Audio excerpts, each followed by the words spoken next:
అండతో భూ కబ్జాలు పెరిగిపోయాయి అని మాజీ మంత్రి గుడివాడ అమర్నాథ్ అన్నారు. అనకాపల్లిలో ఆలయ భూ కబ్జాను నిరసిస్తూ వైసీపీ భారీ ర్యాలీ నిర్వహించింది. ఈ సందర్భంగా మాజీ మంత్రి గుడివాడ మాట్లాడుతూ సనాతన ధర్మం అంటూ భూ కబ్జాలు చేస్తున్నారంటూ ఆయన ఆగ్రహం వ్యక్తం చేశారు. ఈరోజు ఇక్కడ మీతో మాట్లాడడం జరుగుతోంది. ఇది అనకాపల్లిలో ఉన్నటువంటి ప్రధానమైనటువంటి రహదారి, దాదాపు 100 అడుగుల రహదారి, డబుల్ రోడ్, రింగ్ రోడ్ అంటారు. అత్యంత ఖరీదైనటువంటి విలువైనటువంటి భూములు ఉన్నటువంటి ప్రాంతం.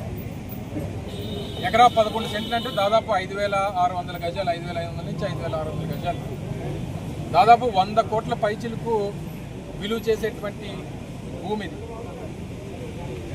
దాదాపు 1915 అంటే 111 సంవత్సరాల క్రితం, 111 సంవత్సరాల క్రితం విశాఖపట్నంలో ఉన్నటువంటి కన్నికా పరమేశ్వరి ఆలయానికి అనుబంధంగా దూరి కామమ్మ గారు వారి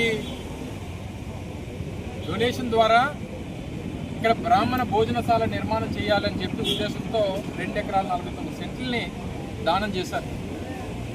89లో మార్కెట్ యార్డ్ నిర్మాణం కోసం ఇందులో ఎకరా 38 సెంట్లని మార్కెట్ యార్డ్ కోసం తీసుకోవడం, మిగిలినటువంటి ఎకరా 11 సెంట్లు కౌలుదారుడి తాలూకా ఆధీనంలో ఉండడం జరిగింది. కౌలుదారుడికి ఎప్పుడు పాస్ పుస్తకం ఇచ్చినా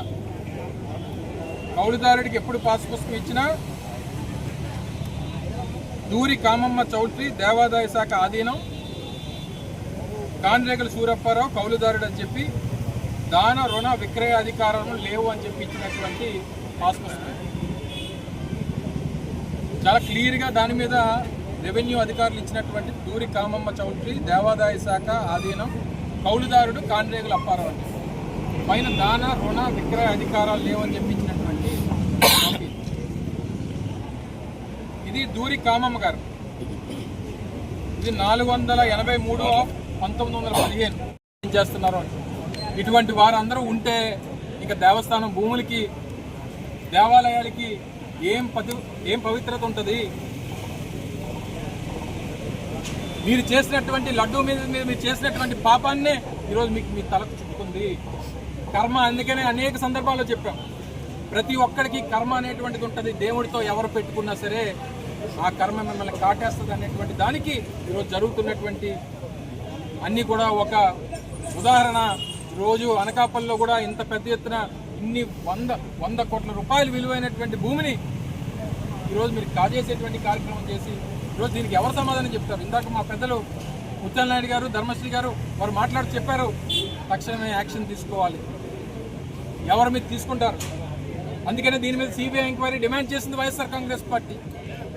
ప్రధానమైనటువంటి హోదాల్లో ఉన్నటువంటి వ్యక్తులు ఇందులో పాత్ర ఉంది,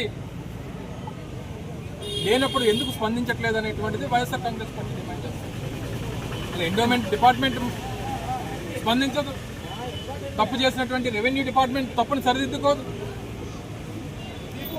ప్రభుత్వ భూముల్ని, దేవస్థాన భూముల్ని కాపాడాల్సినటువంటి ప్రజాప్రతినిధులు స్పందించరు. పైన ఉన్నటువంటి ప్రభుత్వం సనాతన ధర్మం గురించి, హిందుత్వం గురించి మాట్లాడుతుంది, వారు మాట్లాడరు. ఇదంతా కలిసి ఒక పెద్ద దొంగల ముఠ. రాష్ట్రంలో ఉన్నటువంటి ముఖ్యమంత్రి దగ్గర నుంచి కింద స్థాయి అధికారుల వరకు ఒక పెద్ద దొంగల ముఠ లాగా తయారై ఈరోజు ప్రభుత్వ భూముల్ని, దేవస్థానం భూముల్ని, ప్రజల భూముల్ని కైంకర్యం చేస్తున్నటువంటి పరిస్థితుల్లో వైఎస్ఆర్ కాంగ్రెస్ పార్టీ చూస్తూ కూరుకోదు. రేపు రానటువంటి కాలంలో దీని మీద కూడా ఒక కార్యాచరణ రూపొందిస్తాం. పైన ఉన్నటువంటి ఉన్నత అధికారులు కూడా దీని మీద రిప్రజెంట్ చేస్తాం. స్పందించకపోతే అవసరమైతే న్యాయస్థానానికి వెళ్ళైనా సరే దీని మీద పోరాటం చేసేటువంటి బాధ్యత వైఎస్ఆర్ కాంగ్రెస్ పార్టీ తీసుకుంటుంది. నిర్ణయం మా సోదరులు భరత్ గారు కూడా ఈ విషయాలన్నీ కూడా చాలా క్లియర్గా మీతో అందరితో మాట్లాడారు. స్థానికంగా వారుండి ఇక్కడ ఉన్నటువంటి మా పార్టీ ఇన్ఛార్జ్గా ఇక్కడ ఉన్నటువంటి ఇష్యూస్ అన్నింటి మీద కూడా వారు కూడా ఇప్పటికప్పుడు ఫైట్ చేస్తూ ఉన్నారు.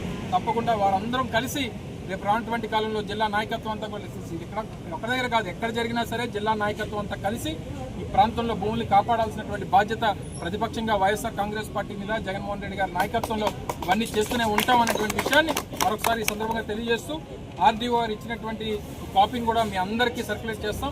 దయచేసి దాని మీద ప్రభుత్వ అధికారుల్ని, ప్రజాప్రతినిధుల్ని వారి స్పందన కూడా దయచేసి తీసుకోమని చెప్పి మీ ద్వారా కోరుతా ఉన్నాం. Thank you. 100 సంవత్సరాలు క్రితమే కనికా పరమేశ్వర సత్రం కింద భూముల్ని ఇవ్వడం జరిగింది. ఈ భూముల్లో కొంత స్థలము మార్కెట్ యార్డుకి పోగా ప్రస్తుతం మిగిలి ఉన్నటువంటిది ఎకరా 11 సెంట్లు. ఈ ఎకరా 11 సెంట్లు కూడా ఒక వ్యక్తి కౌలు తీసుకుంటున్నారు. ఈ కౌలుదారునికి పాస్బుక్ ఇచ్చేటప్పుడు కూడా క్లియర్గా పాస్బుక్లో ఫారంలో నమోదు చేస్తుంది. అజమాయిషి పట్టాదారు కోలంలో కనికా పరమేశ్వర సత్రం, అనుభూదారు ఎవరైతే సాగు చేస్తున్నాడో అనుభూదారు కోలం. లాస్ట్ కోలంలో ఈ భూమిని క్రయ విక్రయాలు చేయడానికి వీలేదు, తనఖాలు పెట్టడానికి వీలేదు అనేటువంటిది స్పష్టంగా రాసింది. మరి జిల్లా కలెక్టర్ గారికి కానీ, జాయింట్ కలెక్టర్ కానీ, ఆర్డీఓ కానీ, తహసీల్దార్ ఈ నలుగురు కూడా ఇచ్చారు. ఒకరి పేరు మీద ఉన్నటువంటి భూమిని ఇంకో పేరు మీద మారాలని అంటే తహసీల్దార్ దగ్గర నుంచి ఆర్డీఓ, ఆర్డీఓ జేసీ దగ్గర నుంచి కలెక్టర్కి రికార్డు తయారవుతాయి. ఇక్కడ అసలు ఎక్కడ ఇది ప్రారంభించబడింది, ఎవరు ఒత్తిడి మేరకు దీన్ని ఎండోమెంట్ ల్యాండ్ నుంచి గిరాయితీ ల్యాండ్గా చూపించడం జరిగింది. దీని మీద పూర్తి స్థాయి దర్యాప్తు CCLA జరిపించాలి. తక్షణమే 7 నలుగురిని కూడా సస్పెండ్ చేయాలి. సస్పెండ్ చేసి పక్కన పెట్టి దర్యాప్తు జరిపించాలి. ఏ అధికారి నుంచి అయితే ఇది సిఫార్సు జరిగిందో అధికారి మీద, మరి దీన్ని సహకరించేటువంటి వారి మీద, దీని వెనకాల ఉన్నటువంటి రాజకీయ వ్యక్తుల మీద, అందరి మీద కూడా చట్టరీత్యా చర్యలు తీసుకోవాలని చెప్పి ఈ ఎకరా 111 సెంట్లు కూడా భూమి సుమారుగా 100 కోట్ల పైచీలకు విలువైనటువంటి భూమి. ఈ భూమిని కాపాడడానికి వాసవి కన్యకా పరమేశ్వరి మరి ఏదైతే ఎండోమెంట్